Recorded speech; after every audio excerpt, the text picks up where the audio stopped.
انت ما تستخدمش معاه الألفاظ ديت، عايز ابنك ما يستخدمش الضرب والعنف مع زمايله، انت محتاج تغير الطريقة اللي بتتعامل بيها معاه. فكل النماذج اللي احنا بنستخدمها مع أولادنا سواء احنا وافقنا أو ما وافقناش هي بتتنقل ليهم عن طريق التقليد. عشان كده الدعوة انه احنا نبص على نفسنا ونشوف الحاجات اللي مش عجبانا فينا، لانه لما احنا نتغير طبيعي ان ولادنا كمان يتغيروا.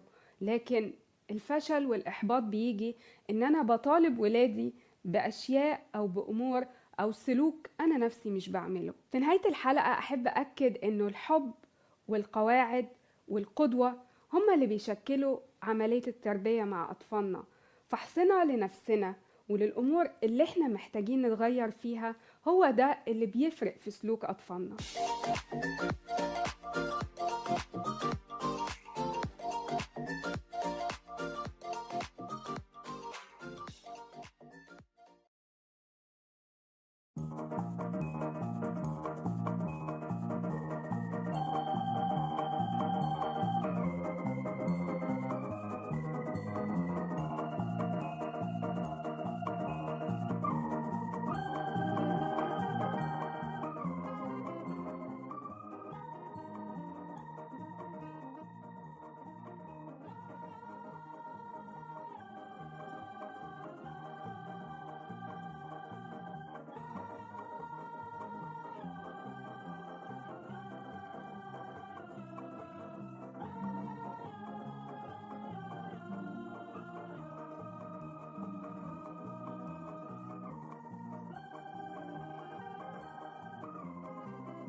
This is START.TV.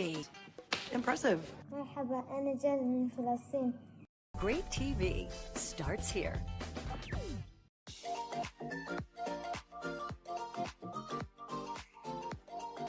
في حلقة النهاردة احنا هنتكلم عن 4 أنماط في التربية بنستخدمهم مع أطفالنا. أول نمط هو النمط القاسي.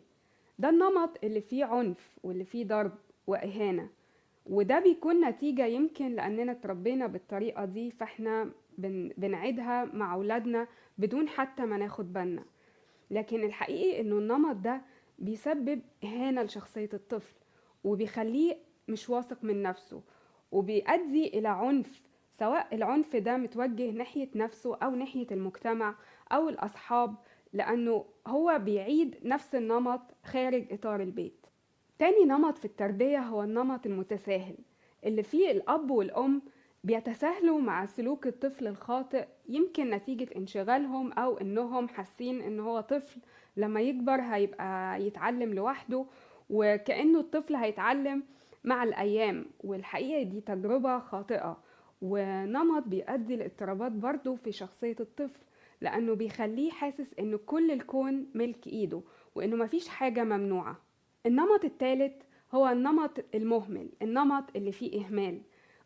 الزيارة اللي فيها الأم والطفل موجودين والطفل بيعمل كل اللي هو عايزه، فيكسر حاجات أو يشد مفرش أو يضايق الضيوف والأم مش بتقول حاجة.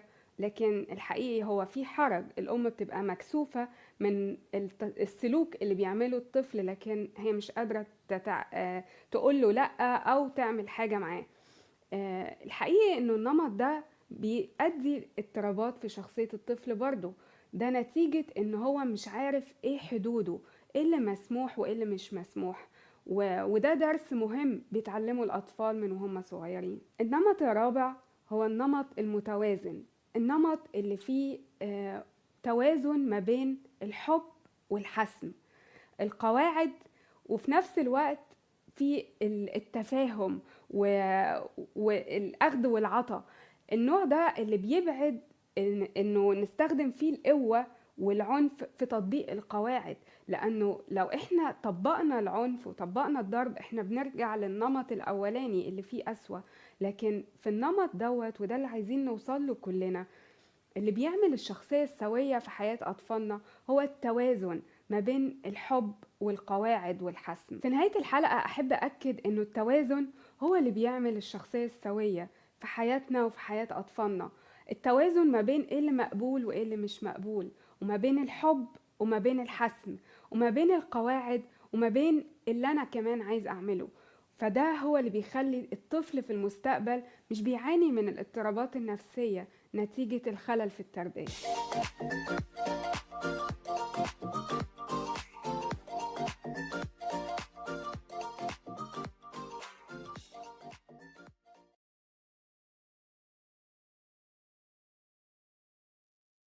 The Pygmalion effect is the phenomenon whereby higher expectations lead to higher performance.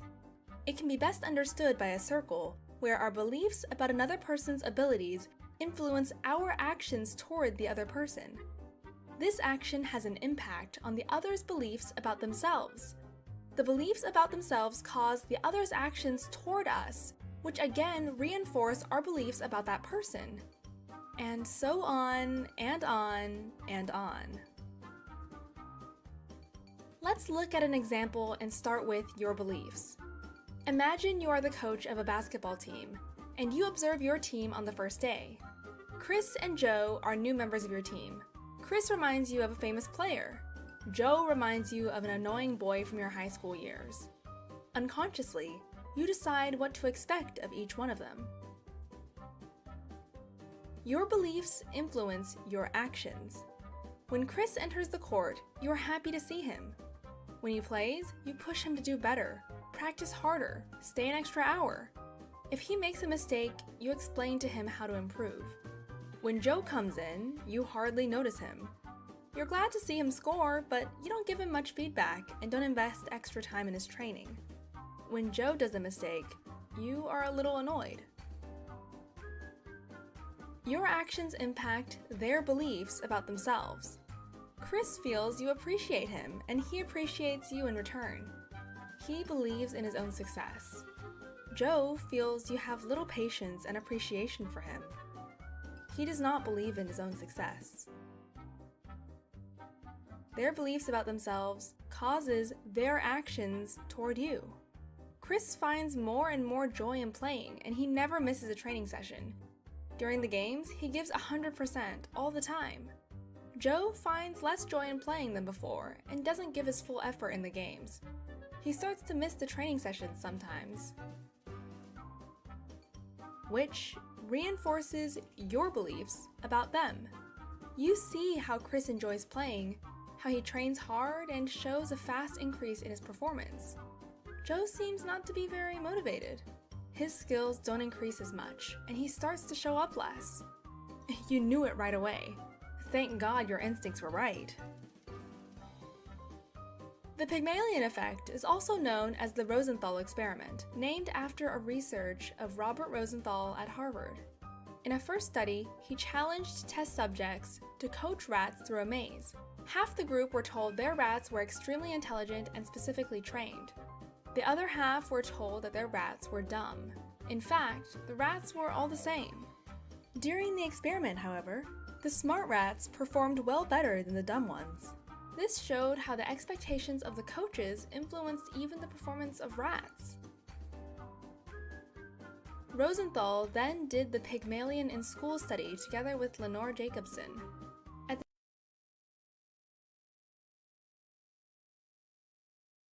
the beginning of the school year, a group of elementary school teachers were told that some of their new pupils had extraordinary talent and potential. This information, which was completely made up, was given about random average students in each class. All students had done the IQ test in advance. By the end of the year, the students that were described as more talented had significantly increased their performance in the IQ test compared to the rest of the class. Robert Rosenthal concluded, "When we expect certain behaviors of others, we are likely to act in ways that make the expected behavior more likely to occur." What do you think about this theory? And if you believe it, is there a way to prevent ourselves from being shaped by others in a negative way? If you like this video and the way we explain the subject, subscribe to our channel. we try to explain complex subjects in simple language and cartoons to support students all around the world in their learning. If you want to support us, you can go to www.patreon.com/sprouts.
Brain can potentially memorize 2.5 petabytes of information, which is roughly the equivalent of 3 million hours of YouTube videos.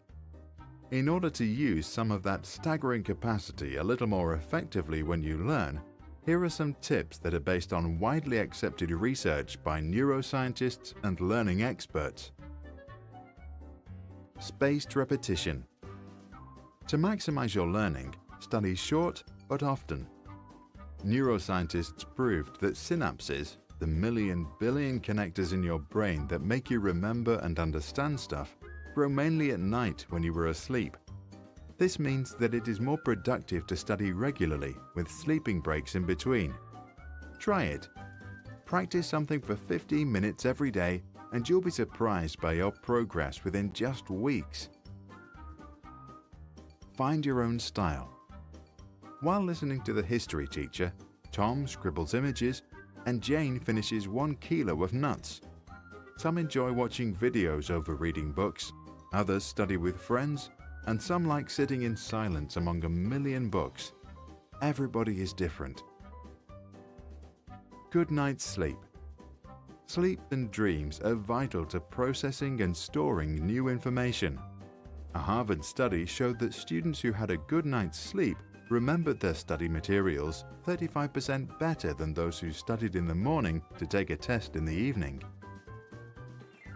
Focus. If you tend to procrastinate, which means that you tend to switch from doing something hard like studying maths to something easy like browsing the web, protect yourself from distraction. One way of doing this is to shut down your mobile phone or go to a quiet place like a library. Pomodoro technique. Set a timer to 25 minutes when you focus entirely on your studies. When the timer rings, relax for 5 minutes. If you want to continue, just set the timer again. The small breaks in between are relaxing and motivating to keep going. Hard stuff first. Do the things that are difficult first, because if you are like most people, you have the strongest willpower in the morning. Once you are done with the hard stuff, you will feel better for the rest of the day and probably more motivated to get other things done. Exercise, meditate, and converse. There are few activities proven to grow your brain. However, physical exercise, regular meditation, and good conversations apparently do exactly that. They lead to the creation of new neurons inside your brain and therefore grow its potential. Go places. You can create deeper memories of a subject by learning in a richer environment that offers more visual clues. In an experiment, 2 groups of students had to remember random words. One group changed the classroom while studying, the other didn't. The group that studied in 2 different rooms, one was small and windowless, the other big and bright, was 40% more likely to recall the words later. Take fun seriously. Whatever it is, find a fun way to practice. Modern learning science believes that positive emotions are very important for increasing your learning potential. So do yourself a favor and have a good time. Space your studies. In order to remember things for a longer time, repeat the material in spaced intervals. Facts or vocabularies, for example, are best learned if you review them the first time 1 to 2 days after the initial study, and then again after 1 week and after 1 month. 30% read, 70% recite. If you have 1 hour to learn to recite a poem or prepare for a speech, spend 20 minutes of the time on studying the text and 40 minutes on practicing to recite. This ratio usually leads to the best results. In the case of an emergency, put a glass of water next to you. Take a sip whenever you lose it. Instant self-test. After you study, finish up with a quick quiz. Immediate recall in the form of a test or a short summary on what you've just learned can increase retention by as much as 30%. Because it's much harder for your brain to reflect than to read, that extra effort creates deeper traces in your memory. Don't force it. Motivation is like hunger. You cannot force yourself to be motivated, just like you can't tell someone else to be hungry. So if you are not hungry right now, don't worry. Take a break and do something else.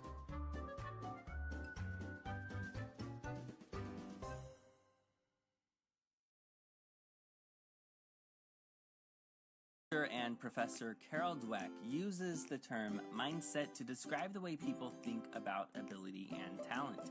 Dweck delineates between 2 different mindsets that exist on a continuum. The first is the fixed mindset, which suggests that your abilities are innate and unchangeable. The second is a growth mindset, which views it as something you can improve through practice. In a fixed mindset, you view failure as permanent, but with a growth mindset, you see failure as a chance to learn and even pivot.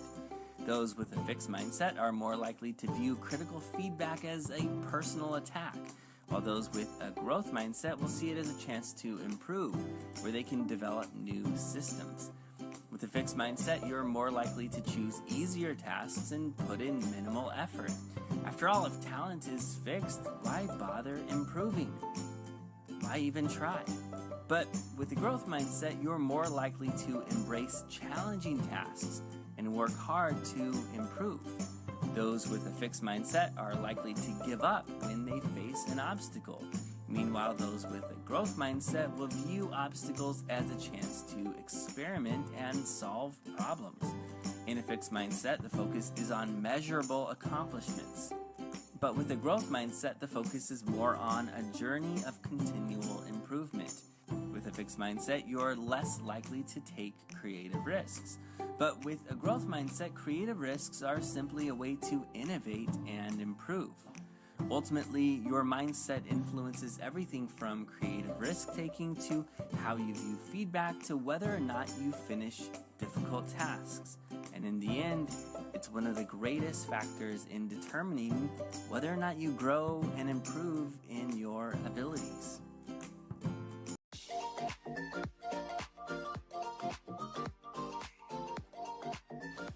هنتكلم عن 4 جمل بنقولهم واحنا يمكن مش واخدين بالنا، لكن تأثيرهم تأثير سلبي جدا على نفسية وعلى شخصية أطفالنا. أول جملة بنستخدمها ساعات: اعمل كذا علشان أحبك، اعمل الواجب علشان أحبك، وضب أوضتك علشان أحبك. وهنا أنا كأني بربط الحب بشيء كويس الطفل بيعمله. ايه اللي بيعمله الجملة دي في شخصيات ولادنا واحنا مش واخدين بالنا؟ بيخلي عنده دايما الحب ليه مقابل، فمفيش حاجة اسمها انه يحب حد وخلاص، لكن هو دايما هيبقى عايز مصلحته، عايز مصلحة من ورا الحب، فبيديله صورة مشوهة عن الحب الحقيقي. الحاجة التانية اللي بتعملها جملة زي كده هو اني الطفل ما بيكونش واثق من نفسه، لأنه دايما حاسس إنه محتاج يعمل حاجة علشان يتحب. لكن اللي عايزين نأكد عليه هنا إن الحب للطفل لذاته، مش للحاجات اللي الطفل بيعملها كويسة. تاني جملة بنستخدمها ساعات هو علشان ماما قالت كده، أو عشان بابا قال كده. والحقيقي إنه الطفل في الحالة دي ساعات كتير يعند لأنه مش فاهم السبب اللي ورا الطلب اللي أنا بطلبه منه. لكن هيبقى أوقع قوي لو أنا اعتبرت الطفل شخص ليه كيان يقدر يستوعب الطلب وأوضح له إيه السبب من ورا الطلب. تالت جملة بنستخدمها ساعات وليكن مفيش قطة لونها أزرق، وكأني بحط خيال الطفل جوه علبة وعايزة أحد قدراته وإمكانياته بما هو منطقي وواقعي. لكن الحقيقي إنه الخيال عند الأطفال خصوصا في السن اللي هو قبل المدرسة والكيجي جزء مهم جدا في تطور شخصيتهم. مش مطلوب هنا إن أنا أجاري الخيال بتاعه، لكن في نفس الوقت ما أحدش خياله عند ما هو منطقي فقط. رابع جملة، لما الطفل يجي يقول لي ماما أنا زعلان، فأنا أقول له على فكرة مفيش حاجة تزعل، إيه اللي يزعل في الموضوع ده؟ أنا هنا بعمل إيه؟ أنا هنا بكتم مشاعر الطفل، أنا هنا بحط مشاعره في علبة، مش بعلمه إنه يتفاعل مع مشاعره الداخلية أو إنه يعبر عنها. والحقيقي إنه كبت المشاعر بيولد كتير من الغضب وكتير من العنف. علشان كده مهم لما الطفل يجي يعبر عن مشاعره أبدأ أفهم منه مشاعره دي مرتبطة بإيه. فبدل ما أقوله مفيش حاجة تزعل، أنا محتاجة أسأله إيه اللي حصل؟ هو إيه اللي زعلك؟ ليه يوسف ضايقك؟ إيه اللي ضايقك في المدرسة النهاردة؟ وأبدأ أفهم منه عن مشاعره وأبدأ أتعامل معاه في الحتة اللي هو واقف فيها. لكن الحقيقي إنه مشكلتنا الأساسية بتبقى في الجزء ده، إن أنا كأم أو كأب أنا كمان مش عارفة أعبر عن مشاعري، وكأنه الدرس ده هو درس مشترك بيني وبين الأطفال.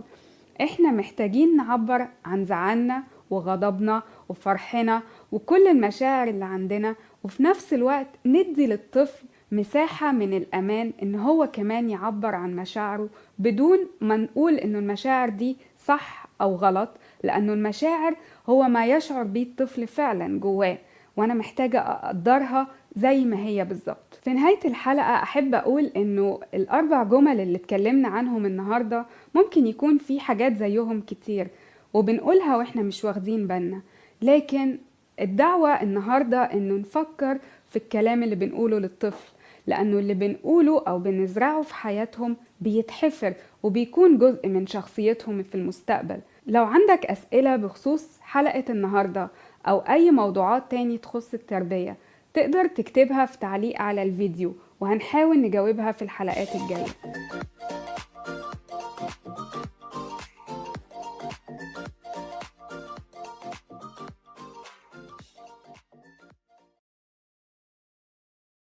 Introversion and extroversion are terms first coined by psychiatrist Carl Gustav Jung in Switzerland in the 1920s. According to Jung, an extrovert seeks intensive contact with the outside world.